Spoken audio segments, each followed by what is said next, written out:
وكلا نقص عليك من أنباء الرسل ما نثبت به فؤادك وجاءك في هذه الحق وموعظة وذكرى للمؤمنين. بسم الله الرحمن الرحيم. الحمد لله رب العالمين والصلاة والسلام على سيدنا ونبينا محمد وعلى آله وصحبه أجمعين. السلام عليكم ورحمة الله وبركاته. Brothers and sisters, we come to another session of analyzing the lives of the Prophets alayhim salatu wasalam, and we're on a third session of Yusuf alayhi salatu wasalam. Now we're at the point of ayah number 15 of Surah Yusuf, and Yusuf alayhi salatu wasalam has been placed in the well. He's in a bucket, he's been lowered down. It's very cold down there, it's dark down there, and most likely they did this while the daylight still was around or just about to diminish, so that when the travelers are, because normally travelers will travel by in the daytime, people don't come by then at the night time to get something from the well. It's quite dangerous out there to be there, let alone to go to a well and try and take some water out. So they would have done this at the last part of the day or just after Maghrib, when the sun is about to set, when they know that there's no other people, travelers that are going to go by, they put him into the well. Now it's a very risky time, because normally those people who look after sheep and who are shepherds, they know that, and anyone who takes a herd of animals out there, any farmer, any shepherd knows you have to bring them back before the sun sets. Why? Sorry? There's no light. You got to bring all those sheep back without any light. And what's the danger? Wolves. You've definitely got a problem of wolves at that time. Now normally their timing would be fine to get back home, and anyone who is a shepherd out there would know that by Asr time, after Asr, definitely before Maghrib, you're heading your way back home, and before the sun sets you must be back in your residence. This was a normal case every day for these brothers when they went out there with their sheep and came back. Number one was that if they had dumped Yusuf alayhi salam there at Asr time, there is a great likeliness that somebody would come by and take him out. And if they take him out during the daytime, all they need to do, Yusuf alayhi salam himself could probably get out of the trouble, or something could happen, right? Where there could be, it won't be very far that the brothers have left, and Yusuf alayhi salam could come out and say, look, there's my brothers, there's the people who just dumped me there, please, or believe me and do something. That could be the case. There's also a risk that the brothers just leave him there and they won't be able to go far enough before he gets some help.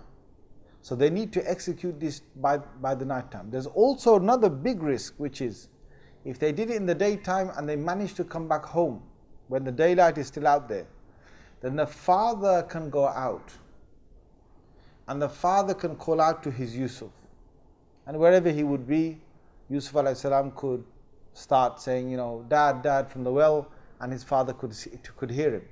So there's all these risks, and what happens normally in a crime is that you can go ahead and put so many things in your head, and like the perfect crime, like nobody's going to be able to catch you in this crime.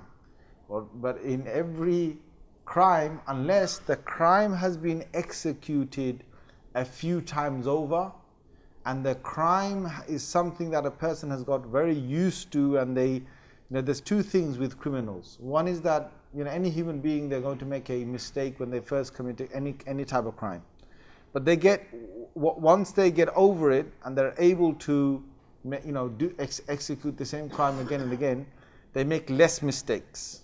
But the other part to it is, the second part to it is that they've got to be consistent in their crime. Once they make differences, each time they change the nature of the crime, they add something else onto it, they start taking risks again. Okay? So a lot of the serial killers, a lot of the serial robbers, if you read about their criminology, you will see that they make mistakes, but then they stop making mistakes because they're used to the crime. And unless they don't change their pattern of execution, then it gets very difficult to catch them because they become very good at that one way of committing that crime. Now these are 10 brothers who are committing a crime the first time round, so they're going to make mistakes. Now what usually happens is, in the middle of a crime, you didn't think about something and it starts coming up.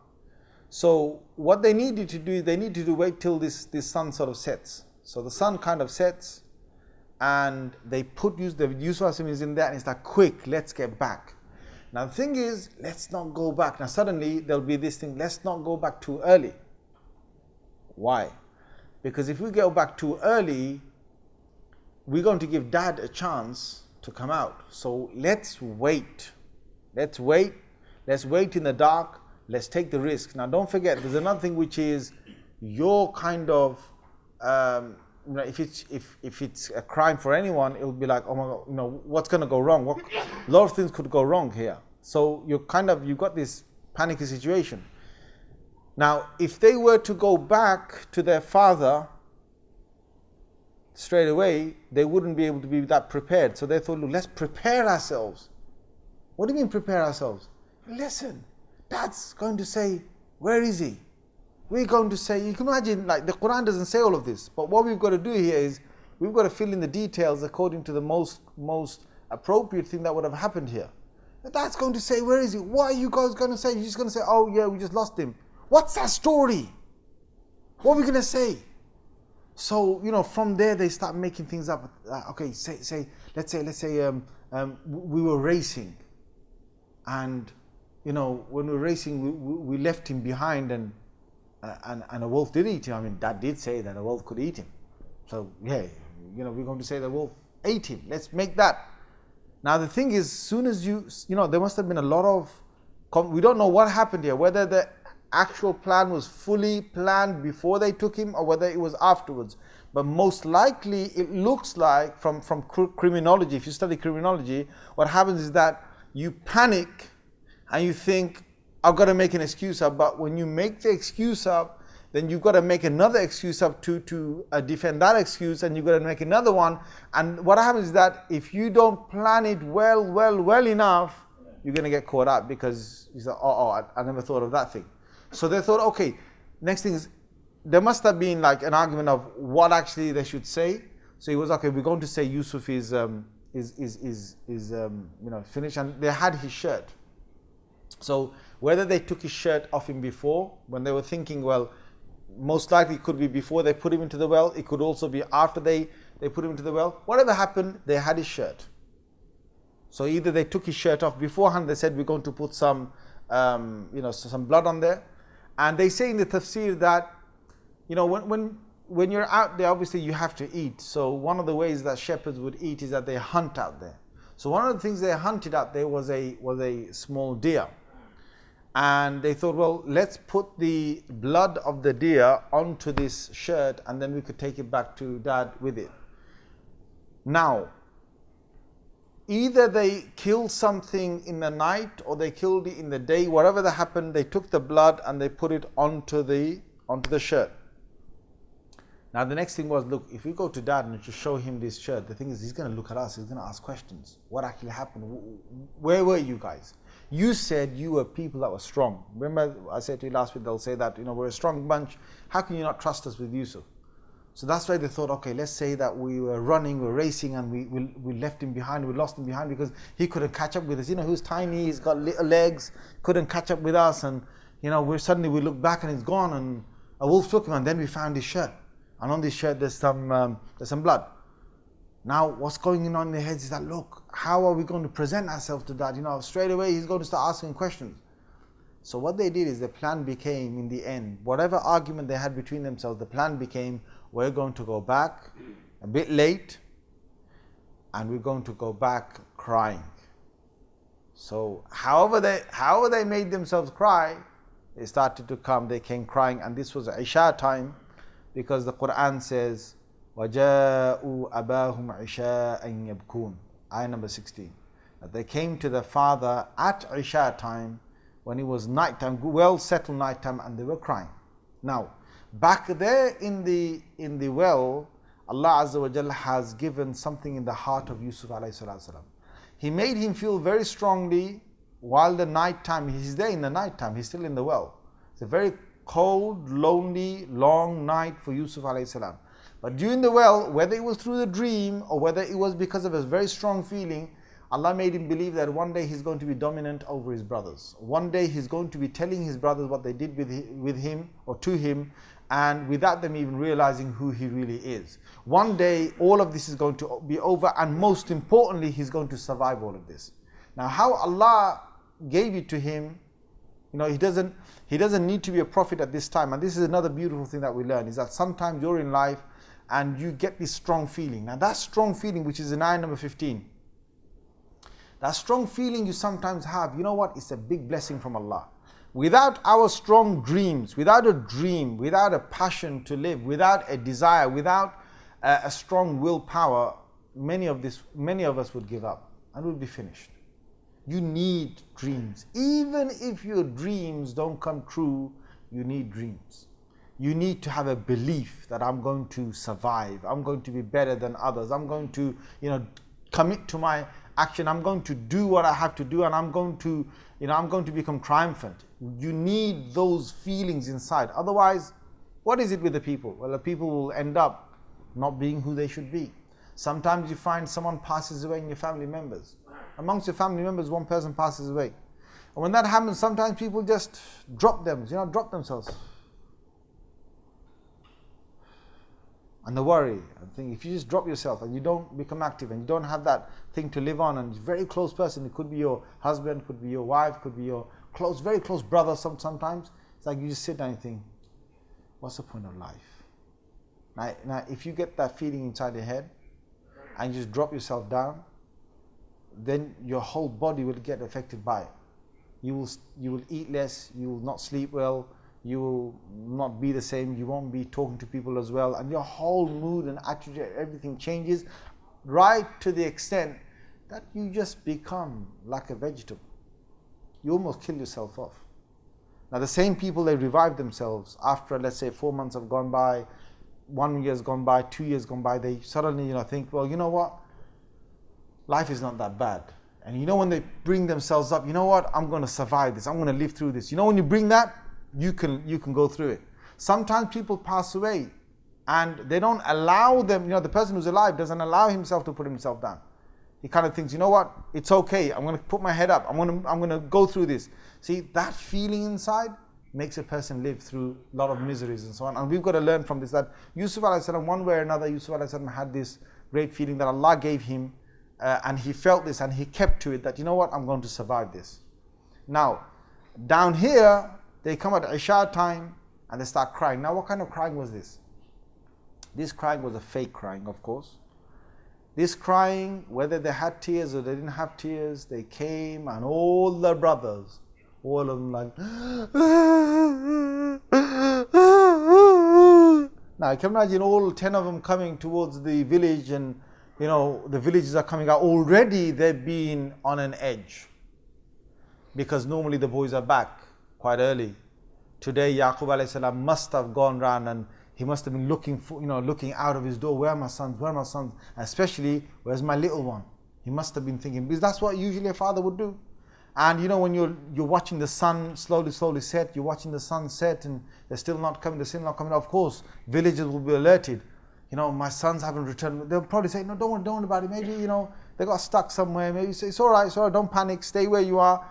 As an old man, don't just go out there, don't take the risk, there are many wolves out there, and we know that, stay back where you are. And the worry and the time is ticking by, the worry, and then suddenly you hear voices. Right? And they really put it on in a proper show, a proper drama, all 10 of them coming back, and they're crying, and they're like holding on to one another, and it's like, we've really... So when they came, first thing was their action. Allah records their actions because they had a big body language. And subhanAllah, Qur'an particularly in this surah, reveals so much about human psychology. What does this mean? Well, this means that, when someone comes to you crying, don't always think that they're honest.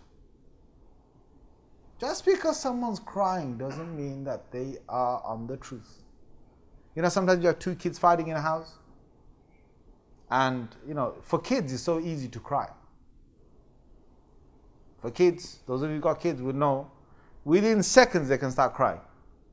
And he did this to me, she did this to me, he did this to me, he did this. And they're both crying. And they can't be both right about who hit who, right? One of them's lying and one of them's telling the truth, but they're both crying. They're both crying. You look at their tears, they're both dropping them down because it's so easy to do it. This is kids. Adults do it. Adults do it. Whether you look at, you know, some adults who are, you know, sometimes adults can really make a face that, yeah, I can believe it. You know, he did this to me. He did this to me. You can do it. You can put it on. You can learn how to fake it. People do it in courts. Drama scenes in courts. People fake crying and proper crying and brawling themselves and emotional, you know, voices and all that in a court. And he is 100% or she's 100% a liar. 100%. But they know how to fake it. So what the Qur'an has revealed is that crying and getting on the emotional side isn't always the right thing. But you know, naturally human beings, what happens? You know, when you see someone crying, you think, Ya Allah, inna lillahi. Oh my God, I can't believe it. Oh my God, I can't believe it. You know, don't be fooled. Don't be fooled by people. And any people can do this. These are kids doing it to their dad after almost burying their brother. So they came with this whole thing of crying. And they said, this is ayah number 17. Ya Bana. Dad, we went and we ran and we left Yusuf behind. We told him to look after everything that was behind, all our belongings. Yusuf was there, we went for a race and then we came back and a wolf ate him. Proper drama, probably while they're crying, they're saying that how they left Yusuf behind and, you know, it's finished. So either, you know, Quran reveals that Yusuf wasn't part of that race at that particular time. Okay, whatever they said, whether they said they had several races and they left one or whatever it was, the Quran says the one they alluded to was that they left Yusuf looking after their belongings, and they went for a quick race. They were going to come back, and suddenly they come back, and then فَأَكَلَهُ الذِّئْبُ, the wolf has already devoured him. Now, soon as they said that, they didn't allow their father to speak. See, this is the nature. You've got to understand the nature of liars and the nature of how people lie. Because what will happen is they will not do what is most commonly expected of them. Right. Now, if you think as a person here, if you just think, naturally think, so you had a race and you left him by your belongings.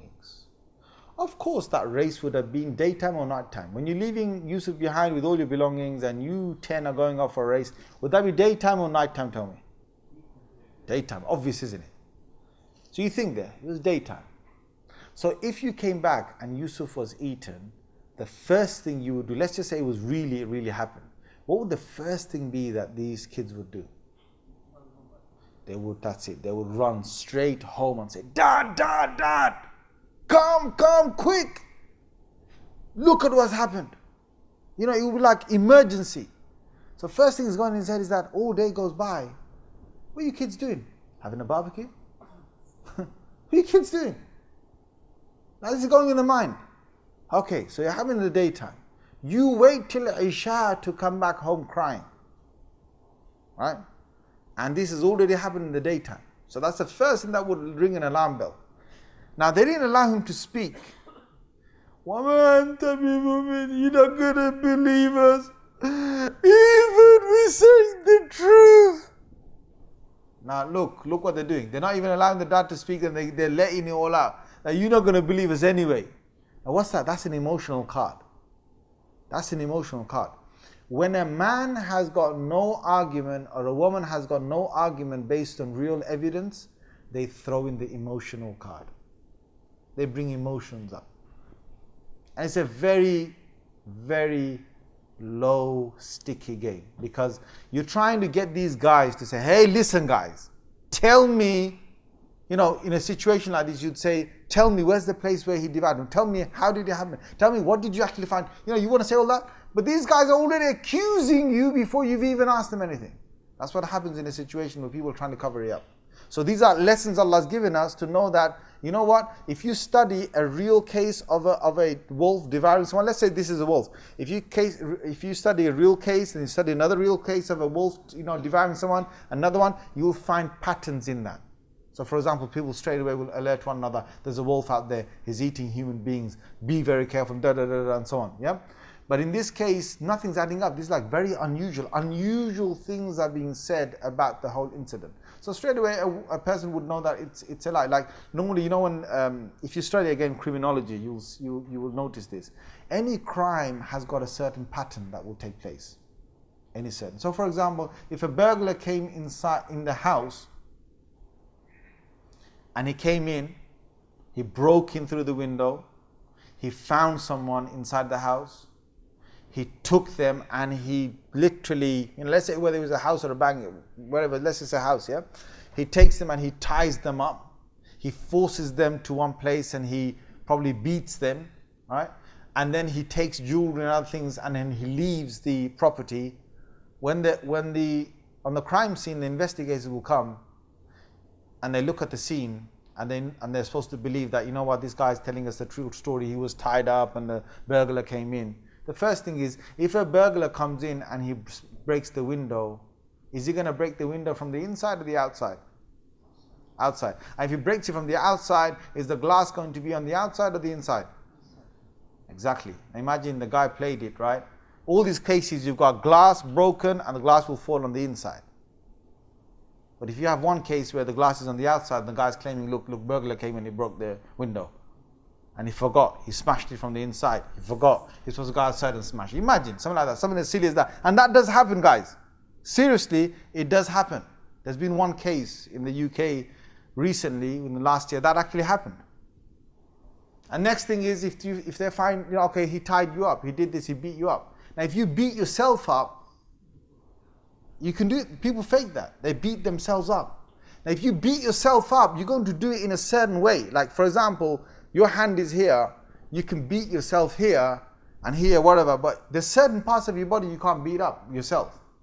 And even if you beat yourself up in certain parts, like you try to hit yourself, there's certain angles that you will reach. And even if blood came out, again, when blood squirts out in a certain direction. Each beating, each way, there would be certain signs of it.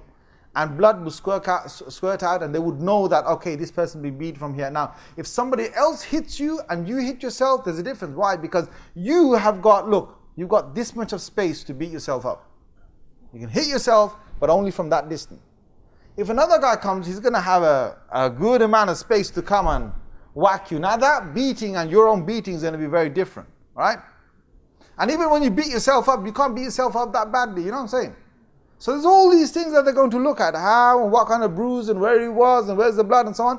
Yaqub alayhi salam, he's being presented with another thing. They give him his whole clothes and say, look, we found his shirt and look at his shirt. So he took his shirt out. They've all come, look, they're crying, they're all emotional. They're accusing the dad that he's not going to believe them. They've got a whole story of them, running, and they left Yusuf behind, and all these things going on in his mind. They're having a daytime. Where were you guys all day? And then they give him his shirt on top, right? And this is the thing. This is where they get caught. I said you break the glass. You forgot to break it from the outside. They gave him the shirt, and then straight away, Yaqub alayhi salam said, "Oh, so, whoa, what a smart wolf that was. He ate Yusuf, but he forgot to tear his clothes. Now, you planned everything and you mucked up the main one. You mucked it up. Now, normally what happens in criminology is that they will find something that doesn't add up. And when it doesn't add up, you're caught with your pants down. You're caught. Now, they came with damin kadhib. Allah says in the Qur'an, Surah number 12, ayah 18, damin kadhib, false blood. Now what does false blood mean? False blood means that, one is that the clothes wasn't teared. So Mr. Big Bad Wolf came, said, hey Yusuf, let me undress you and let me go for you, all right? That was one, that was one, yeah. Second thing was that if a wolf was to go and ravage somebody, let's just say even if they remember to put their tails inside, a wolf will ravage and you'd see blood squirting everywhere. There's a way of blood squirting and there's another way of blood being pasted on. When you paste blood on, it's like getting some paint and pasting it on. When you have paint and if you were to, sprinkle it all on top of it, it'll look different. So what they did do is that they took that deer, they hunted down, and they took its blood, or they took the shirt to it, and they basically just pasted some blood on it. And when you paste, it's like it's all bloodied, but it's just one big lump. Don't make sense. A wolf coming with his sharp teeth and biting would make blood squirt. And when he's ravaging the body and trying to kill it, blood will be everywhere. It's not going to be just one big nice lump on one part of the shirt. So they mucked up again. So Allah says they came to him with this false blood. And then now the big lesson. What does Yaqub alayhi salam do?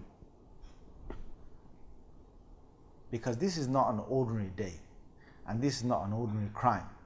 If it was like, somebody's stolen some money from you, you can probably make a search or whatever. They have stolen his child, they've taken him away. They've done something to him. Now he has a choice in front of him. He can either say, you bunch of liars, you're all liars. Now don't forget, this is a big emotional scene. They're still all crying. And they're accusing their dad, you will laugh for you, you're not going to believe us and even we're telling you the truth. So they're all giving him the emotional card. Now if he was to say, you children, you're a bunch of liars, and I'm not going to trust you. Now already when somebody's emotional and they've lied, what is most likely to happen if he turns around to his children and says, well, I'm not trusting you and I'm not believing you and you're a bunch of liars? What do you think is going to happen? Sorry? They'll go to a next step of trying to get their dad blamed for this. They'll try and put a case on their dad. They'll do something really, they've already gone to this extent where they've almost looking like they've murdered their brother. It's looking like that. Of course, he's not murdered yet. But the other thing is, what's going to happen now, the dad's already, he's not a young man. The dad's, slowly he's going to get older and older. Now, do you think his sons tomorrow are going to be happily going away with his sheep and looking after his sheep if he starts to accuse his kids of this? Do you think that's going to happen? No. They're going to say, okay, you don't believe us? You don't trust us? Okay, fine. You go and look after the sheep. Go on. Don't tell us to go out there. Now that's going to be another problem. Now don't forget, Yaqub is a prophet. And all prophets were wise, and through his wisdom he's seeing that, what do I do at this moment? If he was to say to his children, come on, take me to the place where he ate, Yusuf, already they've lied a whole load of lies, he knows. When you ask a liar to present you more evidence, what they're going to do, tell me? They're going to prefer the lies. And if they take him out there, there's already a risk. If Yaqub goes with his kids out there, wolves are out, and if the wolves, now this is not a normal city like this, guys. This is out there in the sticks. You go out there and you're not well protected, you'll have those wolves, they'll surround you and they'll devour somebody. So now there's a risk he can't even go out there. So when he saw all this evidence in front of him saying that it's a big lie, he turns around to them and he says, بَلْ سَوَّلَتْ لَكُمْ أَنفُسُكُمْ أَمْرًا. This is the first words of Yaqub alayhi salam after all of this. He says that something inside you, your own egos or your own minds we've already found that this action you've done would be an action that you wanted to do and you found very adorable to yourselves. Now that word sawalat means that there's almost a thing that you were happy that this would happen. You were pleased with this. So these are the first words that he says to them. He doesn't say to them that you're a bunch of liars and you need to, do this, that. No. He just says, well, it looks like, you've made a plan for this. It looks, because of everything. And they can't speak now because it's like, oh my God, how dumb are we, man? We're supposed to have cut that. We're supposed to have teared his shirt, man. How dumb are we? We mucked up big time. And the father says, well, looking like, this whole matter, you've kind of conjured it up and you made it. And it's like, you feel, you might have felt good about this, that this has happened. And then straight away he says this. Because once you say that to people and they're in trouble, they're going to go to another level of trying to switch this on you. They're already emotional. Before they could do that, he said, فَصَبْرٌ جَمِيلٌ. He said, well, I am going to show an extremely beautiful way of being patient over this. So it's almost like saying, I know what you did, and I know that you've been up to something, but I'm going to patiently carry on. Now, sabr is sabr. Sabrun jameel is something else. Sabrun jameel means a beautiful sabr. Now, what is that? In a hadith, Rasulullah sallallahu alaihi wasallam has explained to us that sabr jameel is such a sabr of patience where you don't have any complaints to anybody. The only one that you complain, or not complain, the only one that you put your feelings to is Allah Azza wa Jal. The only one that you ask to help you is Allah Azza wa Jal. But you don't have any complaint to any human being whatsoever. And then he said, Wallahu al-musta'anu ala ma tasifun. Allah is the one from whom all help is sought over whatever you're describing and over everything that you've basically done. Now, this is a big lesson, because from all the prophets, alayhimu salatu wasalam, this is the only prophet that uses this term, Sabrun Jameel. In the whole Qur'an, with all the prophets that have faced all the difficulties, this prophet says Sabrun Jameel. Now don't forget, Nuh alayhi salam, we've been through the story, his people were against him, and then in the end he said, oh Allah, don't even leave one of them. Finally, after 950 years, he said that. Ad and Thamud, Sayyidina Hud alayhi salam, Sayyidina Salih alayhi salam, eventually they said, well, wait here for 3 days and you find out. One of them said that. And then you find like Ibrahim alayhi salam. Now Ibrahim alayhi salam, he backs up from his father and he goes away. He leaves him. This one, Yaqub alayhi salam, doesn't back off. He doesn't curse. He doesn't threaten them. He doesn't do any of that. He just says, I'm going to have a very patient, very sort of deep, beautiful patience that I'm going to present and I'm going to have. Why is he saying this? Well, there's a difference. This is the hikmah and the wisdom the Qur'an teaches us. What do I mean by this? Every other crisis you look at, from up till now, all the stories that we've been going through, all these prophets, their enemies were from outside. Nuh alayhi salam's enemies are outside of his own families, most of them.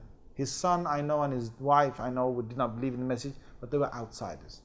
Ibrahim alayhi salam, his enemies, most of them were his people. The only person from his family was his own father, who was the idol maker. And that's why he decided just to leave him and not to challenge him anymore, and he went away. Most of them, Hud and Salih and so on, it's their own nation, but they're outsiders. And they can separate themselves from them. Yaqub alayhi salam is an old individual. He needs his sons. It's his own blood. He can't separate. He can't live on his own at this moment. And at the same time, if he speaks too much, if he accuses them any further, things are going to get quite wild within his own, the politics of his own family, household are going to get really wild. So he's in a catch-22. If he goes out and leaves them, he's finished as an old man. If he stays inside, then he has to bear the brunt of knowing that there's liars that are his own sons and they try to kill one of his sons, or they kidnapped him, or they did something to him. He has to take all of that, and he has to be patient. If he speaks, he's finished. If he goes, he's finished. So the only one way is to remain in between. You don't leave, you don't speak. You remain in between. Now, there's only one prophet, alayhi salatu salam, in the whole of the Qur'an that you will find that he goes down this line. And there's a massive lesson in this. Why? Brothers and sisters, tell me, am I saying something that befits this time or not? Tell me, have you heard of this or not? That there are plenty of sisters out there, plenty of brothers out there, whether they are husbands or wives, whether they are sons in the family or daughters in the family, whether they are someone in the family, they could be grandparents in the family. There are people out there who are stuck. If they speak, things get worse. If they leave, things are bad anyway. So they have to stay inside there. Yes or no? Are there plenty of brothers out there? Yes or no? Thank you. This is for them. Sabrun Jameel. Now some brothers say, man, I'm going to speak. I'm going to say the truth. Now listen, my friend. Saying the truth is a sunnah of the Prophet ﷺ. Saying the truth when he said that the best struggle a believer can show is that he's saying the truth in the face of a tyrant ruler. The hadith is there, fine. But there's also a hadith to say, whoever stays quiet will be safe. Man samata naja. Whoever stays silent, he's the one that will remain safe. You got both ahadith. You can't just, you got the blood of Umar radiallahu in you. You say, yeah, I want to say the truth. You can't just go there and say the truth whenever you want, wherever you want. You can't do that. And you can't always stay silent. Some people, they stay silent all the time and they gain it from people all the time. You've got to remain in between sometimes. Sometimes you do this one, this sunnah, and sometimes you do that sunnah. There are times when Rasulullah sallallahu alaihi wasallam, he stayed completely silent. And silence is the best answers. And there are times when Rasulullah sallallahu alaihi wasallam, he spoke out. And speaking out sometimes is the best way to deal with it.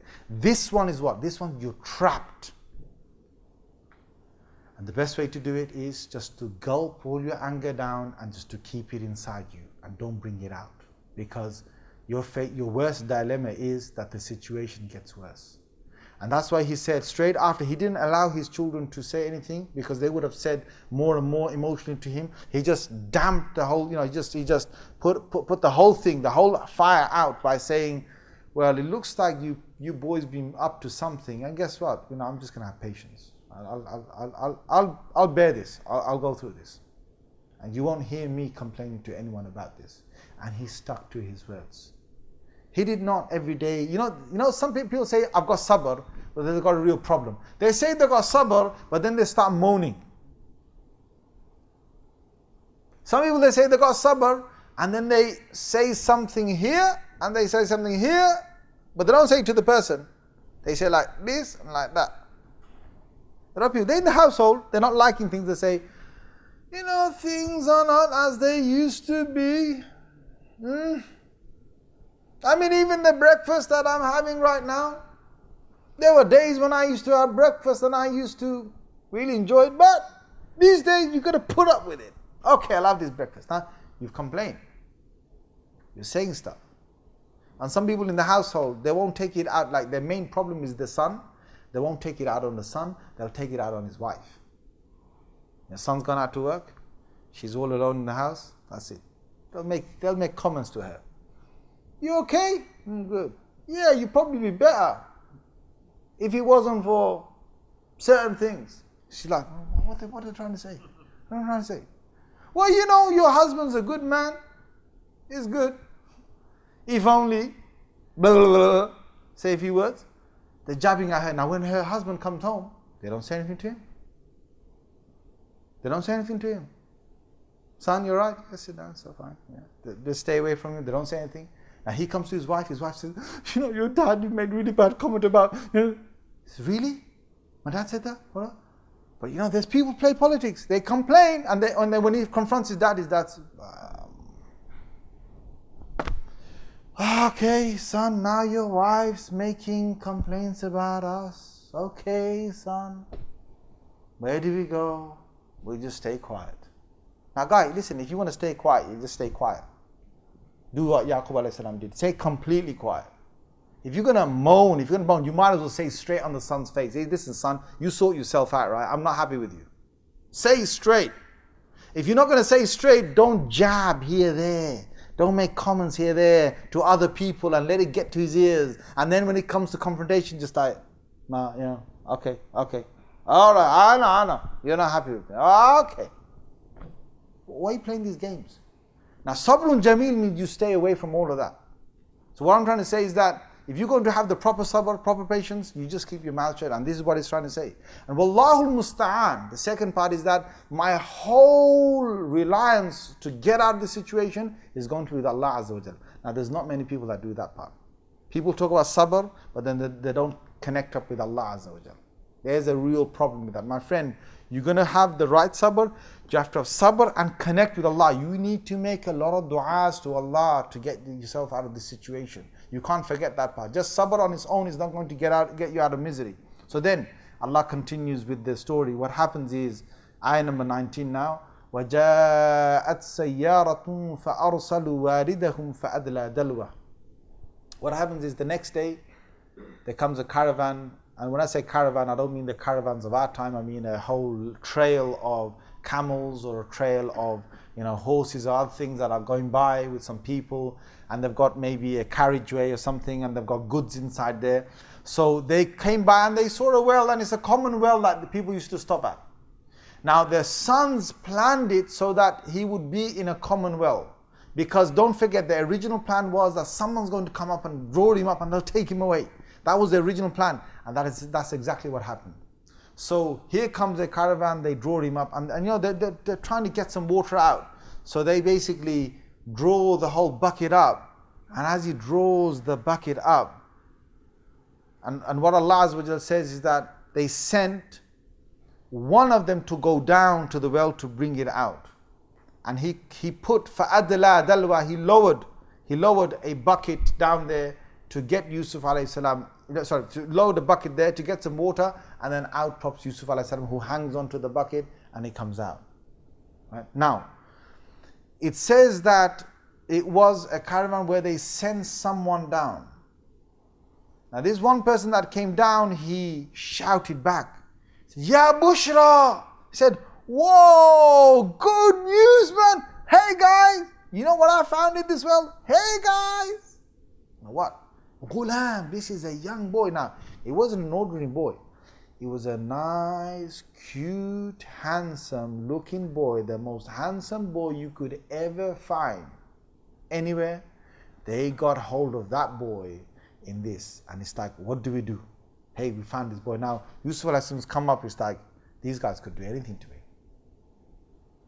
And he's staying quiet. Allah Azza wa Jalla has already inspired that this is his safety. So he's thinking, well, instead of me trying to show that I try and make a case to go back home, let me not jump back into the frying pan. Let me see what happens. So these guys, they take Yusuf alayhi salam, they clean him up a bit, and they take him into the carriageway, and where all the goods are, they throw Yusuf alayhi salam inside there. So basically these are traders, and the traders, they're going from one city to another city, and as they going from one city to another city, they sell goods, they buy goods, they sell goods, they buy goods. So now they put him into the place where they've got their goods, and they hid him in there. Asarruhu bida'a.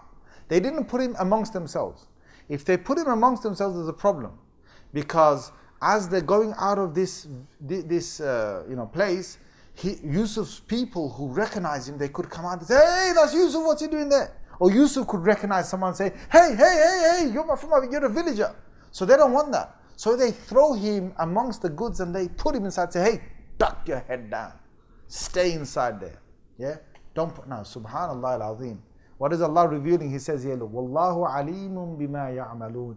And Allah is well aware of what they're doing. So, well aware of who?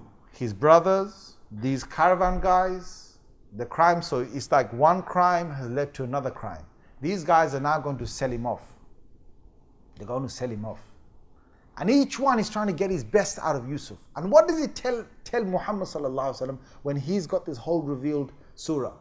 He's trying to tell our Rasul sallallahu alaihi wasallam, oh Muhammad, just as they put Yusuf in the well and he was about to die, I brought him out to life and I gave him a way out. Just as he was on the caravan and they're going to now sell him off, I'm going to show you it gets worse and it gets worse, but then suddenly I make things better. That's the whole point of the story. To the reader, Allah is saying, you're in one problem. And did Yusuf alayhi salam, tell me this here, did Yusuf alayhi salam turn to Allah, yes or no, tell me? Being a son of a prophet, having such a true dream from Allah, because Rasulullah sallallahu alayhi wa sallam said, أصدقكم قولا or hadithan أصدقكم رؤيا أو كما قال عليه الصلاة والسلام. He said, the ones that are most truthful of you have the most truthful dreams. And they say, if you want to actually have the most vivid and truthful dreams, you need to speak the truth. Just don't lie. Don't bring a word of lie from your mouth. In fact, they say that if you want to see Rasulullah sallallahu alaihi wasallam in your dreams, they say a few things like seeking forgiveness from God, sending salawat on the Prophet sallallahu alaihi wasallam, and they say a third thing is a very important thing, is that you need to be truthful. A liar, one who lies, will not be able to see the Prophet sallallahu alaihi wasallam in his dream. One who lies will not have truthful dreams. He'll have few of them. And Yusuf alayhi salam, being so honest and being a son of a prophet, would he have turned to Allah, yes or no, tell me? Yes. Okay, now tell me this. He just made dua to Allah and said, oh Allah, please get me out of this. Next minute, he's being dumped among some goods. Now if he was to sit there and say, Allah made dua, and is that the answer to the dua? I come out the well fine, then I'm going along with this caravan. I don't know where I'm going, where I'm going to end up. These guys are going to sell me off. I'm going to become a slave. Is that the dua? Okay, now imagine, because we know the story later on. Imagine he goes and he's brought by the Aziz of Misr, or the minister. Now he's got, he's going to have a woman that goes mad for him, then he's going to be thrown to prison. And each one is making dua to Allah. Each one making dua to Allah. What does this teach us? This teaches us that if you want the best thing to happen to you, the best outcome, then you got to be like Yusuf alayhi salam. That doesn't matter how bad it gets, you still have your faith in Allah. Allah tests us sometimes to see, are you grade 1, grade 2, grade 3, grade 4? And the thing is, if you're going to be of a high grade, you're going to have to be tested a few more times, yes or no? Yes or no, guys? Like I said to you in one of the sessions before, that if you want to become a really high-ranking person, you've got to do a lot of sacrifice. And the same way, and those people who've done the sacrifice, they will receive a lot. But you've got to go through that. And this is Yusuf alayhi salam. But you know why I'm saying this? Because there are people amongst us who say, I made dua to Allah, and my situation is getting worse, not better. If it's getting worse, remember Yusuf alayhi salam, because it just got worse for him. So what happens here is that they take him to a marketplace. Where did they take him? They took him to Egypt. They took him to the land where it was one of the busiest places on the earth at that time. One of the busiest places on the earth at that time was Egypt. Now the big question was that Yusuf alayhi salatu wasalam, how did his family, how did all of this family get to Egypt when they were born in Canaan? Now what's Canaan? Canaan is Jerusalem, around that area. So the Jews came to the Prophet ﷺ and they asked the question. They said, "O Muhammad, we will believe in you if you can answer a question." That question is, how did the family of Yaqub alayhi salam end up in Egypt when they were originally from Canaan, from Jerusalem, from Palestine? How? And this whole surah was revealed. Whole surah. So now he ends up in where? He ends up going towards Misr. Now, subhanallah al-azim, there are still more crimes to come. Lord, think about the human being. These guys of the caravan guys, they've taken all their goods, so they come to the next city in Egypt and they want to sell the goods off. They're selling the goods off, and then out pops a young boy. Anyone want to buy this young boy? And people look. Wow. You know, normally if you have a cute child, people just, they look at, nah, mashallah, you got a cute kid. People make that comment, yes or no, go on, guys. Yeah? I'm not saying the pedophiles, yeah? So they say cute kid. Now what happens is, if there's even a woman with beauty, people, they're not supposed to be, you know what I'm saying? Well, people just can't, just can't keep their eyes off. It's a problem that people have. Let's be honest about it. Now the thing is, imagine forget a cute kid, you had the most handsome kid ever born on this earth. And people are looking at that, they're all, wow. It's like, you serious? Serious? And they're thinking, we're going to get caught. We're going to get caught because the description of this child, once it goes out, it's going to come back that he was sold here. So they need to sell him fast. If they stand here and they start to bargain, normally what would happen is if you really had a slave, because they're selling him as a slave, if you had something and it was yours and it's that handsome, the more people that come, the better the bid becomes. Yes or no? And it's the bid that makes it go high. It's not the item, it's the bid. Once you get people hyped up, people are sometimes doom. Seriously. Like, these house prices that go up? Who puts the house prices up? You think it's the estate agents. It's not the estate agents, it's us. When you come and compete with me and I say, I'm going to pay 300,000 for this. And you say, I'm going to pay 310 for this. I'm going to pay 315 for this. And you say, another guy comes, yeah, really? I want to pay 320 for this. And we start getting into a big competition with one another. The estate agents going, he's gleeing, man. And I'm telling you, half these areas where the prices of the properties have gone up is because people have started a competition. And it gets so bad, the price of something that was really low suddenly becomes so high. And you look at some of the price of these things and you think, how ugly, man. Who's going to pay that for that? I'll give you an example here. Most of these paintings that get sold across the world, you look at them, you think, what an ugly picture, number one. And second is, that guy who painted that must be a guy who's ugly in his head. I don't know why he's, sometimes they've got this woman there with a big nostrils there, and a big nose, and a big, fat head. And he's selling for like 40 million, or I don't know, or whatever, 2 million, 3 million, 5 million, whatever, dollars. And he's selling for that, and you think, why on earth would anyone want to buy that? I'm telling you, my little kid can grow better than that. You think sometimes. And the only thing that made them go high is because they're rich men who are in these auctions. They're all trying to bid each other out, and they make a piece. Yesterday was only worth £20. They make it, £200,000. They make it £1 million. They make it £2 million for nothing at all, right? Now that's about to happen with Yusuf alayhi salam. His price is going to go rocket high. So what happens here is, there comes, just happening to pass by was a merchant, and he was a minister of Egypt, and he comes and sees all these people come together. Hey, I want to bid. And he comes in and he sees this young boy and he says, wow. And the thing is, he don't have children himself. So he's thinking that, you know what, I've got benefit in this. He puts a price straight away that none of them can beat. Now there's two tafsirs of this.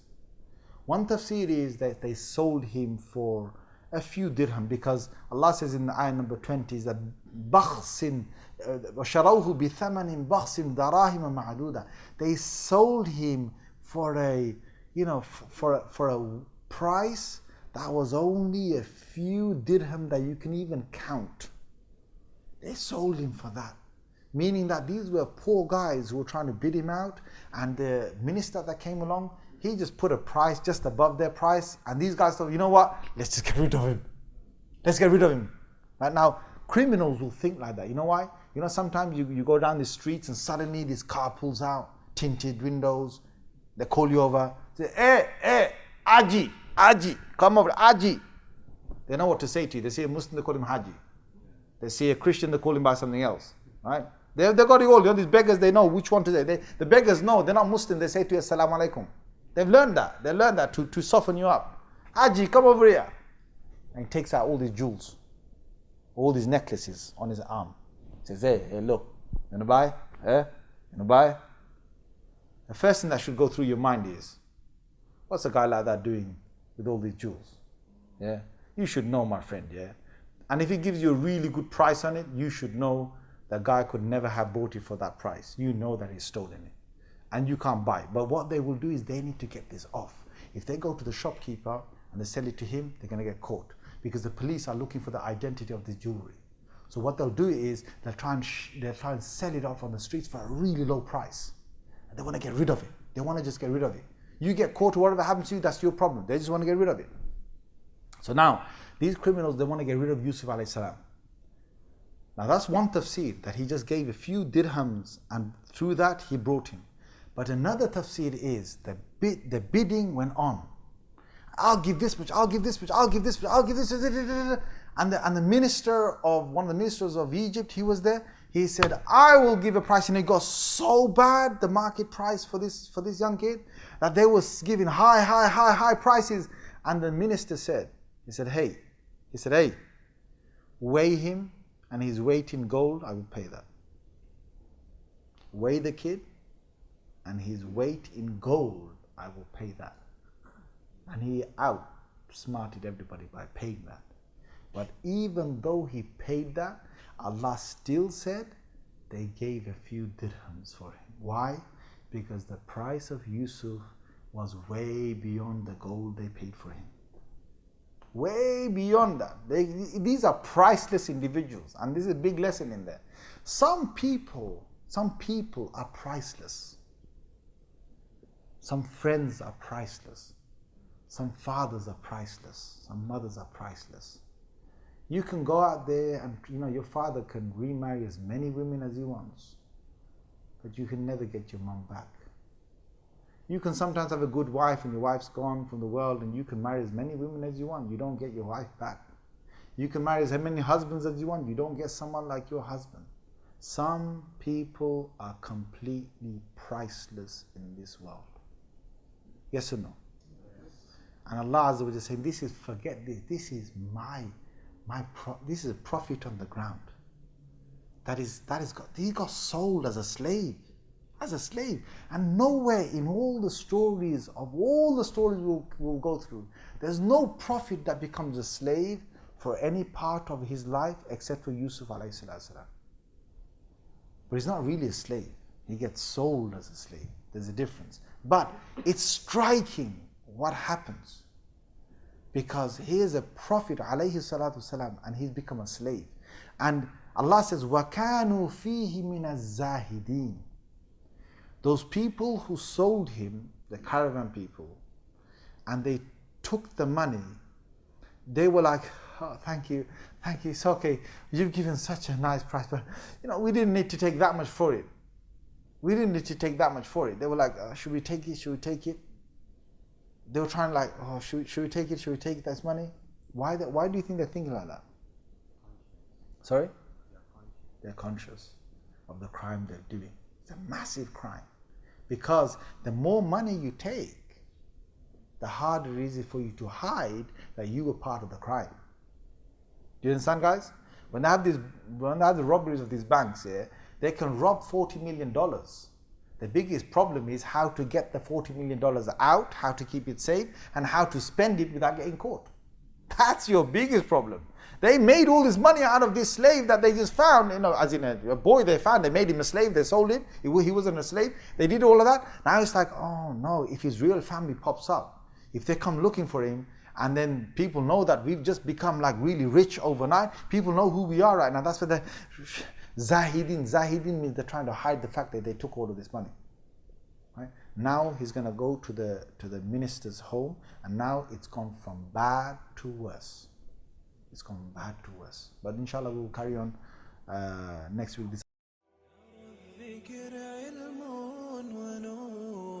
الحاملات سنا ونور والرسمات هنا سرور، يا حلوها تلك السنين.